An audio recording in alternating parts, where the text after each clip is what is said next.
celebrate those small successes, because if we don't celebrate the small successes, then we're just setting ourselves up for failure.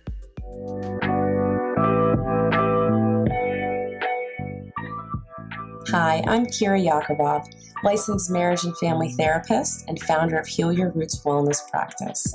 Every episode, we talk with a professional from the mental health field to learn more about their approaches and specialties, and also their journey of becoming a therapist. In this podcast, we'll uncover a deeper look at the world of therapy from new perspectives. You'll meet the therapist of Heal Your Roots Wellness Practice and trusted colleagues from the community tackling mental well-being.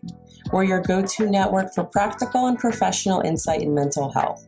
Subscribe for new episode releases every other Wednesday.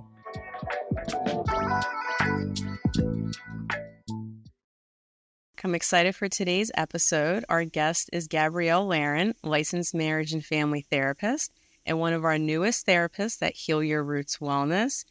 Gabby, it's so nice to have you on today. Thank you. It's great to be here. So first thing that we always start with is asking the therapist, how did you become a therapist? What made you get into the field? And if you can kind of share a little bit of your backstory. Part of my personal life, I actually went to therapy from age 15 to 18. And I experienced so much growth through therapy. And I realized that I wanted to help others grow in similar ways. That's awesome.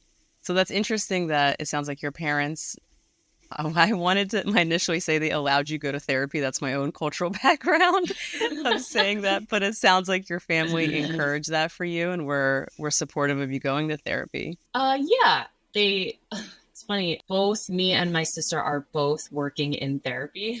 So she's a social worker. And we both kind of grew up in this field, and it's been very open about, going to therapy and talking about therapy. And, as you're saying, the cultural aspect, my cultural background, you didn't really talk about it, sweep it under the rug type of thing. But, therapy is where you talk about things. So it was very helpful to have that space to be open. Awesome. Yeah, the cultural aspects definitely has a huge influence and impact on how we kind of view ourselves and feelings and where we feel safe to share a lot of that stuff. Yeah, and that's where I want to be that safe space for people. Yeah. And so what made you pick particularly marriage and family therapy as a focus? All the classes that I took in undergrad and college, I really loved human sexuality. That was my favorite. And one of my other classes was, I can't remember what it was called, but it was something about philosophy and love. And I learned a lot in that class. And it was a place that you could really talk about things that I had never talked about before, especially in a classroom environment. It was almost like taboo to talk about. So I did like that, again, this kind of space to talk about those things.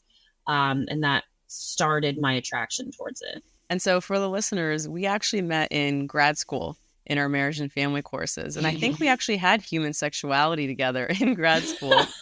Oh, yeah. Which was a funny class. Yeah, but that was like before we kind of talked to each other until the marriage and family specific courses. Right. Yeah. I like talking about things that, like I was saying, are kind of taboo and you're not really supposed to, quote, talk about, those types of things. It's not appropriate, again, quotes, but I like talking about those things.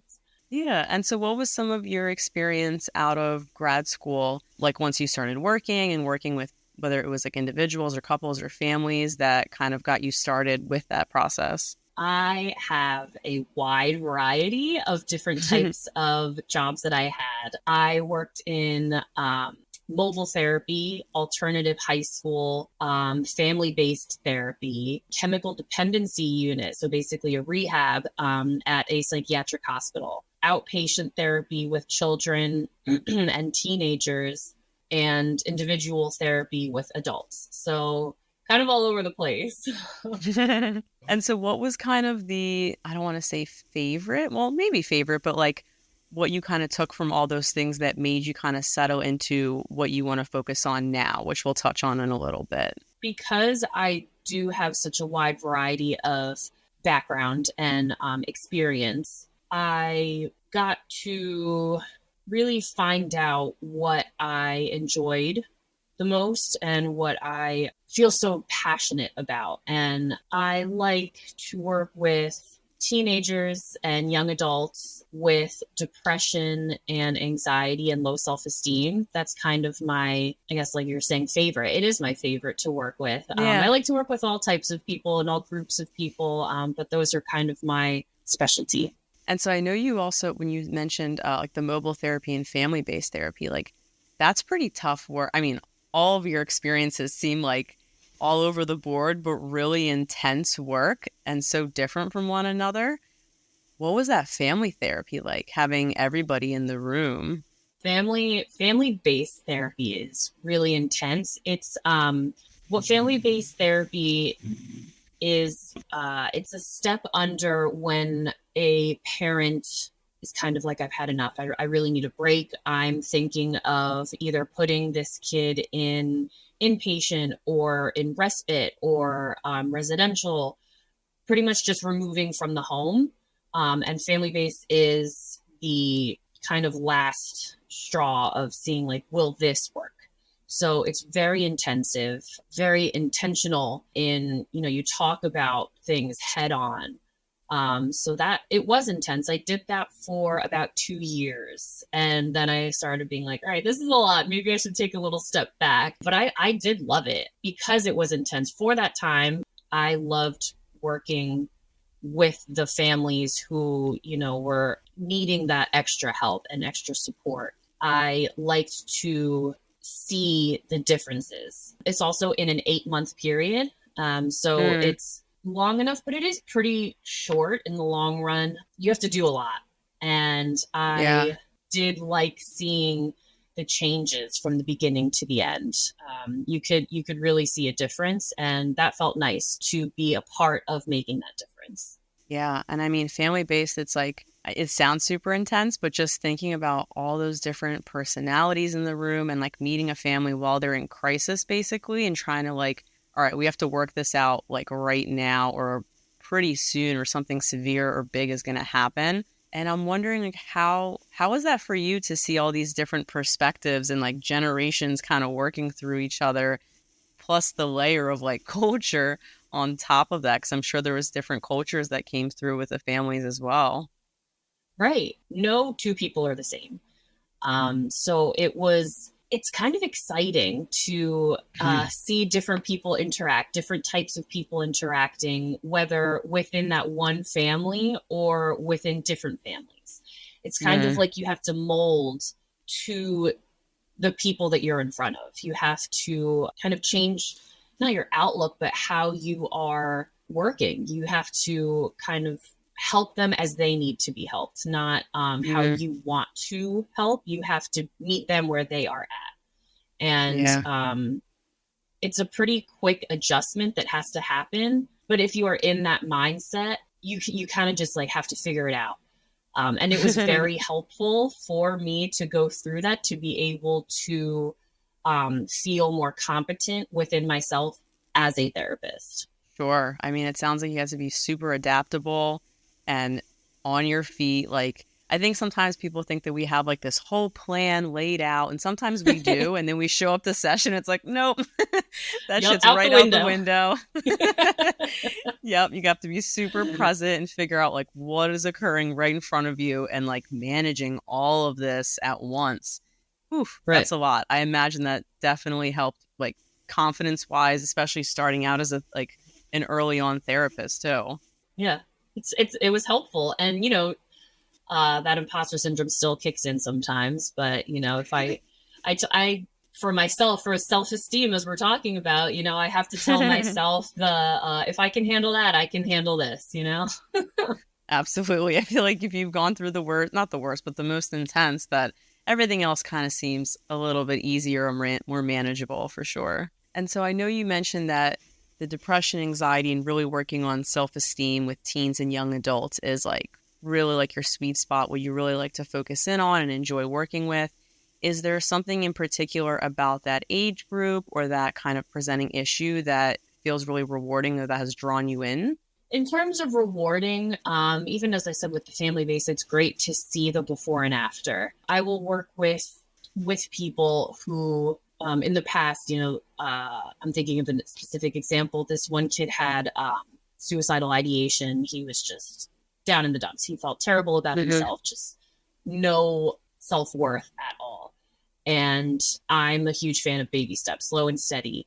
So you can't rush into that. You can't make someone feel better about themselves just by telling them good things. So it's like a slow and steady process to help them believe it about themselves. And seeing people and seeing this kid feel slowly better about himself and seeing his self-worth and seeing his internal struggle start to decrease, it's just so rewarding. And I feel proud of them when they can do it themselves. And it's even better when they feel proud of themselves to be able to do it, because it doesn't matter who am I? It doesn't matter if I'm proud of them. It matters if they are, because they're the ones who are coming here to get that help. And once they can feel proud of themselves for the changes, and that's where the real work happens. That's beautiful. And it's like so life-changing, right? Like even if we think about these little tiny baby steps, they may not seem like anything huge or that impactful, but when we add it up and with that momentum over time, and then you see this person, their body language, how they talk about themselves, how they interact in relationships, how that changes, it is pretty rewarding and amazing to see. It is. And you have to show them those baby steps, because a lot of times people won't, like you're saying, you can't see it when you're in it. And it's easier to see, remember yourself 6 months ago versus today.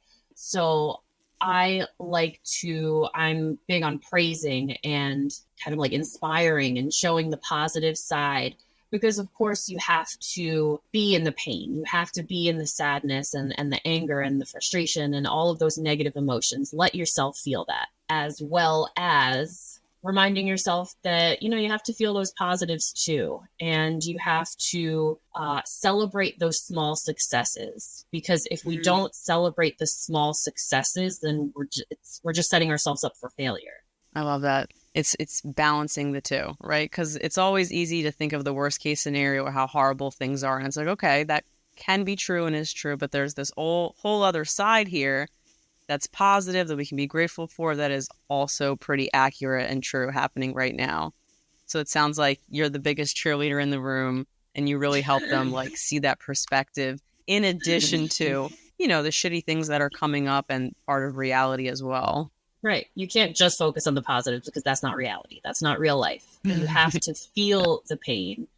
And I feel like, I don't know if you've seen that movie. I've worked with kids most recently. So that movie, oh my goodness, the one with the emotions, the Pixar movie. Oh, I know what you're talking about. I can't think of the name. Inside Out. That was Inside Out. That was such a good one. It's so good, but it's like you have to feel the sadness in order to appreciate the happiness.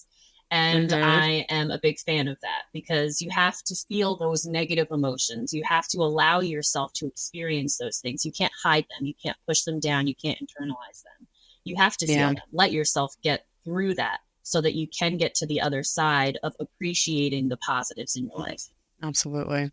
I love these cartoons and movies now coming out to like really personify this stuff for kids. Like I love watching Pixar movies. I'm like, there's so many good morals and values going on in these things that I wish that we had when we were kids, instead of like the Disney ones where it was like not the best messages, but the prince has to save you. I can save myself. Oh man. And so I know that a big part of your identity and how you show up in the room, or just like how you are with clients, is your background.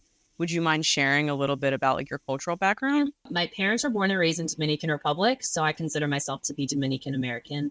I speak Spanish, although I don't in sessions. And I go to Dominican Republic to visit my family at least once a year. When I was little, I would go for 5 weeks at a time, but Oh, Unfortunately, wow. that has changed. As I've gotten older, the time has gotten less and less. But so my culture is very Dominican. I'm very family oriented. We're the only people that are in this country. So I'm very familiar and comfortable and connected to Hispanic culture, specifically Dominican Republic, but I can connect with people of other Hispanic backgrounds as well. And so I think that's so huge and such an advantage just in terms of being like a professional therapist, because you get to see such a different perspective of different cultures, and like not even just like the individualistic culture of American kind of background, but like the collective culture, which I'm assuming is a lot of Hispanic culture. And like I can relate to that, having like the Eastern European background, that also being a huge thing.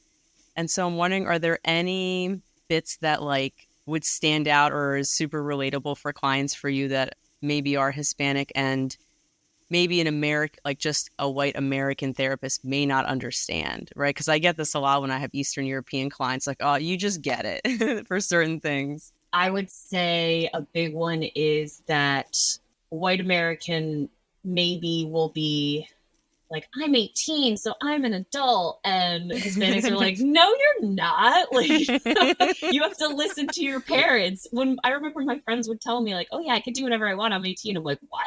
No, you can't. I have to listen to my parents. Like, that's just a part of the culture, is that, you know, your parents are the authority, so you have to respect them and kind of obey them and listen to what they're saying. They know more, they're more wise. So that's a big one.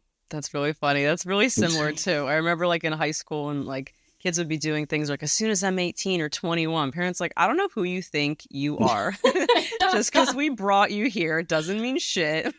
Right. You are still a baby. Unless you get married and have a husband, you are a child. I was like, damn, this sucks. Like, I know. You have to adjust to, you know, being around all friends who, because that was another struggle, was, you know, my friends could stay out later, and I would have to, like, my friends would be hanging out and I would have to leave where everyone was and enjoying themselves and be like, oh, my curfew, I got to go home.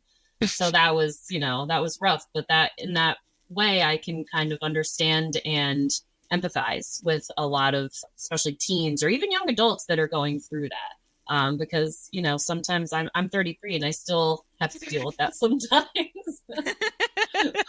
You still have a curfew. That's so funny. That's so true, though. And I think that's really important for clients who have different backgrounds, is it adds this layer of like relatability, and like you just get it, you know, even because there's so many different Hispanic cultures, right? But even just having that background and being like, you know what, you just kind of get it. There's a certain level that you understand that I don't have to necessarily fully explain or teach you, that I think is such a relief to clients, that it's like, all right, you're part of this like community, you get it. I can just share it with you. We can laugh about some of it. Yes, it may be unhealthy, but like it's kind of part of what we do and how we are. So like, it's okay. It's not pathologized. Right. So that's awesome. So for the listeners out there, Gabby gets it. I get it. I get it. And, you know, even with other cultures, I love to learn. I love to learn about other cultures. And maybe if I don't fully get it, explain it to me. Tell me about that. And I feel like that's a whole nother way of helping someone, because it's a two-way street. I feel like therapy is a relationship. It's not just me helping the client or, you know, learning about the client, but the client is doing the same with me, you know, teaching me different things, and maybe something that I learned in a session I can use to help someone else as well. Absolutely.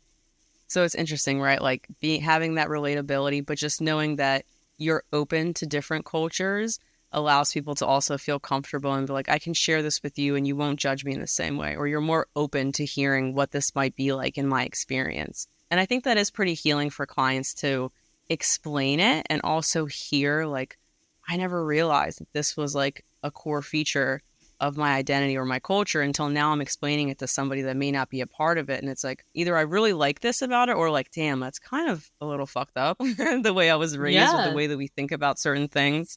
Yeah, I definitely agree with that. I feel like opening that kind of opens your eyes to a whole new way of thinking. Yeah. And so I know that you also have another like soft spot or another specialty that you like to work with the LGBTQIA plus community as well. Can you kind of share a little bit about that experience or kind of what that's been like for you to work with individuals from that community? Yeah, so I have always been an ally. I've always been a huge advocate. And within working through therapy with people in the community, I think people, I don't want to like toot my own horn, but I feel like people feel comfortable. Toot it. Toot, toot. Yeah. I feel like people feel comfortable in being open and honest with me. I mean, I try really hard to help people feel safe and comfortable with me. And I hope to help people find their journey. And whether that's finding a label that works for you or being okay with not having one, I would love to be helpful within that journey of finding yourself and being okay with maybe it changes from one day to the next or you never finding that. I just want to be supportive and I really want to help people feel okay with who they are. And so it definitely comes off, right? I mean, I know you, so it helps having that feature of like being in class with you and also like see. So in grad school, we had these role plays, right, where we record ourselves in a session. And I remember like watching and you feel so comfortable. Like it really felt like just talking to another person, right? So I think you do a really great job of just creating that safe, comfortable space to just share whatever is coming up for somebody that might be really scary to share to a family member or a friend, or even just saying it out loud. And so I think especially for people, whether they're questioning or unsure, or they are sure and they are nervous to tell other people about their sexuality or their gender, like having a therapist like you that is so open and honest and welcoming and such a huge cheerleader in that way, I think is so impactful for people to accept that about themselves and feel more safe and comfortable to share more of themselves in the world too. Well, thanks. Toot toot for me. Toot toot. All the toots. No, I do appreciate that because I, part of that building that self-esteem is that you want to feel confident within yourself and you want to feel like not only are clients feeling empowered and confident within themselves, but I feel like as therapists, we also have to feel empowered and confident within ourselves in order to help our clients. Yeah. I mean, right. It's part of like, you got to talk the talk or walk the, what is the saying? Walk the walk. Yes, it's so true. You do. I always would tell in my outpatient job, I would always say, we have to practice what you preach. And if you want a client to be open and honest, if you want, family members within session to talk to each other open and honestly, whatever you want out of the clients, you have to be willing to do the same thing. Mm-hmm. And I think that's a huge part of that human connection with a therapist is the relationship is so important for like any therapeutic work to happen, is that if you feel like your therapist is vulnerable or open or also expresses the similar things that they want to see in you or helping you achieve, like you want to be able to feel that in a therapist too. Exactly. So, why would you open up to somebody if they're not doing it? Yeah. Or if they're judgy, or if they come off with like closed off body language and they're asking you to be very open and vulnerable, like, this doesn't check out. Right. I wouldn't think so. No, I wouldn't either. And so have you worked with clients where they've had, diverse cultural backgrounds, maybe diverse like sexuality or sexual orientations, dealing with anxiety, depression, like all of the layers together and helping them kind of, as they're all intertwined, take those pieces out and see how they overlap with each other too? Yes. It actually is, it's definitely a challenge to have, different cultures, different identities, different mental health diagnoses all in one, because like you're saying, you kind of have to like take them apart and either work on one by one or find a common ground to help them through all of it together.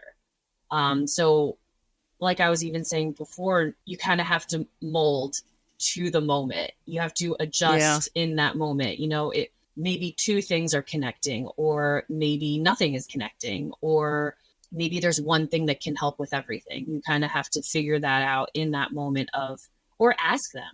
I feel like a lot of times people assume things, and when we are intentional and asking the client, I think that's very important, because not only are you getting more information and more background, but also they're feeling heard. A lot of times, you know, if you're just assuming something and it's completely wrong, the client's like, you're not listening to me. You don't know what I mean. You don't know what I'm talking about. So if you're asking them, even if you think it's a silly question, even if you think it's so obvious, if you ask, then maybe that could make the difference between how they are feeling.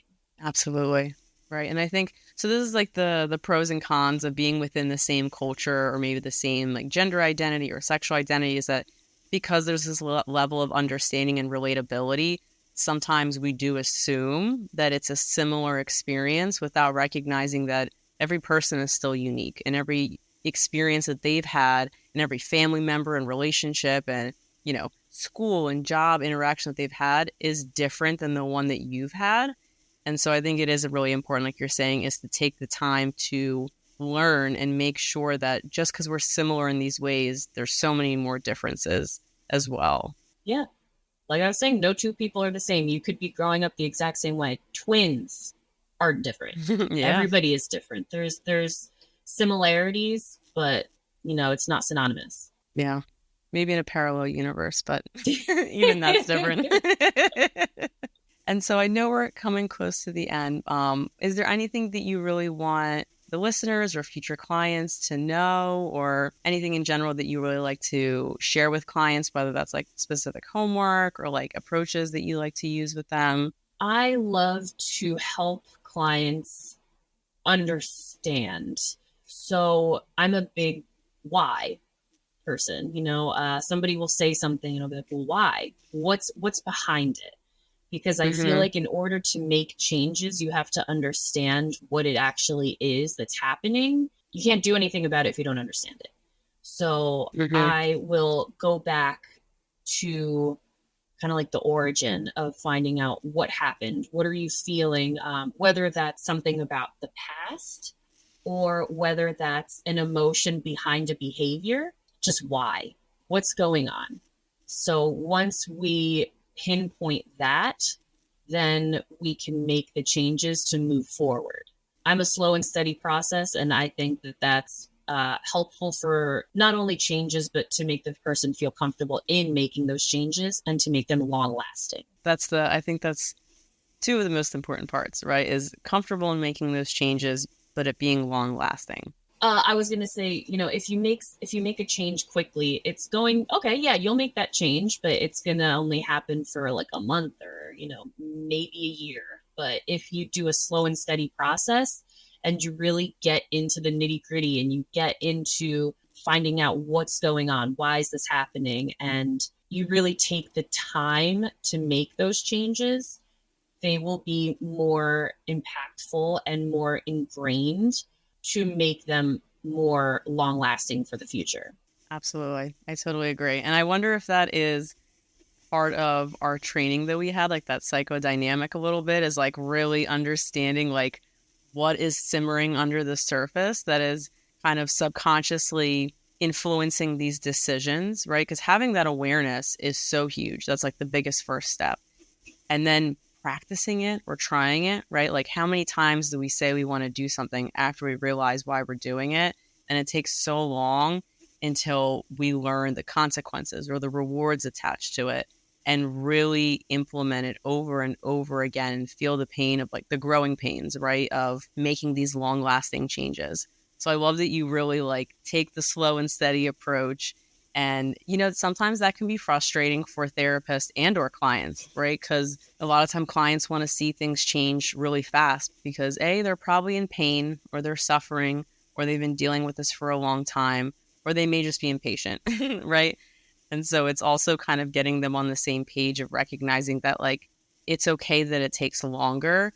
It will probably mean that it will last longer too. Right. We are loving the instant gratification. And I will definitely, I will help find the quick band-aids in the meantime of working on the core issue. So it's the now and later. Yeah. Because, like you're saying, the impatient, like I can get impatient in that way as well. Sometimes you want to see some positive changes. So I get it. So you gotta work on that balance, like we were saying before. There's definitely a balance with it. For sure. And trusting the process. As much as I kind of hate that, it is always trusting the process. So cliche. It's like, all right. Like EMDR, you have to trust the process with that. Like, whew. It's always like, that's a whole other sometimes session, it'll get like worse before it gets better, but you got to trust the process. I always like to tell clients it's kind of like those acne commercials where like it gets worse before it gets better. It's like everything comes out until it starts to calm down. And that is kind of how therapy is, right? Like once you start peeling all these layers off, everything comes out and you kind of feel worse for a little bit because you're kind of hit in the face with all of these truths and realities. And then it's like, all right, now that I'm accepting it, now that I'm recognizing where and why it's coming from, it's okay. we can kind of move through this, and now I'm past this, and now I'm over the hump a little bit more. Right. You have to climb the mountain to get to the other side. We're full of one-liners today. And it was walk the talk. I was tongue-tied with that. Oh, yeah. Mm-hmm. So, Gabby, thank you so much for being on today. I'm glad that we got to hear more of your perspective and see your personality for all the future listeners. You are accepting new clients, and I'm really excited that you are a new member of Heal Your Roots Wellness. So thanks so much for being on. Thank you so much for having me. I appreciate it. Absolutely.